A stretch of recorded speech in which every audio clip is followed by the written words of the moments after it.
Notifications as governance. Interruption is not noise, it is instruction. Over time, what breaks your focus also builds your reflexes. Notifications function as governance. They steer behavior by rewarding immediate response and penalizing sustained attention.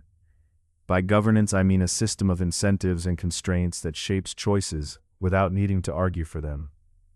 An interruption looks small, a buzz, a banner, a number in a corner, but its power is structural. The first mechanism is incentive. The system offers a quick reward for checking. The reward might be novelty, relief from uncertainty, or the social rent of being seen as responsive. Each check becomes a tiny transaction. Attention is paid, and a small payoff arrives. That payoff is enough to form a feedback loop. Now add the explicit constraint. Attention is finite, and working memory is narrow. When a notification arrives, it does not simply add a new item. It forces a context switch. Context switching has a cost. Rebuilding the mental model, restoring priorities, remembering what mattered. The system does not have to win every time. It only needs to impose repeated switching costs until sustained thought becomes expensive. Here is the trade-off. Responsiveness increases short-term coordination, but it weakens long-horizon judgment. A person can be highly available and still be poorly directed. In a governed attention economy, availability becomes a proxy for reliability, even when it is purchased by fragmenting the mind. The second mechanism is capture through proxies. Many notifications are not about truth or importance. They are about engagement. Engagement is measurable, so it becomes the target. Once the target is engagement, interruption is not a bug. It is a strategy. The system learns if a message is framed as urgent, if it triggers fear of missing out, if it arrives at the edge of boredom, it gets clicked. This is where metric gaming and proxy drift show up. Suppose a team wants customer care but measures response time. The metric is clean, so the organization serves it. People begin sending fast, shallow replies to stop the clock. The proxy drifts. Response time improves while care erodes. The same pattern repeats inside a person. The measure becomes inbox zero, and the meaning becomes I am safe because nothing is waiting. The attention system is gamed, and the game quietly rewrites identity. Over months, interruption trains judgment by conditioning what counts as salient. The brain learns that the newest item is the most important, because the newest item arrives with a signal.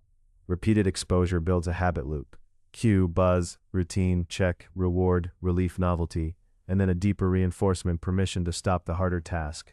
The externality is paid by whatever requires continuity. Reading, listening, crafting, or even honest deliberation. Governance does not need force. It needs repetition. When interruptions govern attention, they also govern the stories a person tells about the self. Identity is partly memory and partly promise. What one returns to, what one refuses, what one protects. If the day is repeatedly reorganized by incoming pings, then what I return to becomes what arrives. That shift is not merely about productivity, it is about meaning. Judgment changes under this regime because criteria change. The mind begins to treat the urgent as the real, the measurable as the valuable, the visible as the worthy. Responsibility gets subtly reassigned. Instead of choosing priorities, the person administers cues. Even values that are deeply held can be crowded out by a constant audit of what needs a reply. This is not a moral failure, it is an incentive landscape. Systems reveal truth through what they permit, constrain, and ignore. And notice the quiet bargain. A governed attention stream offers the comfort of constant connection, while extracting the capacity to sit with complexity. Over time, the loss is not only focus, it is the ability to form judgments that cannot be reduced to quick signals. A disciplined reflection can begin with two names.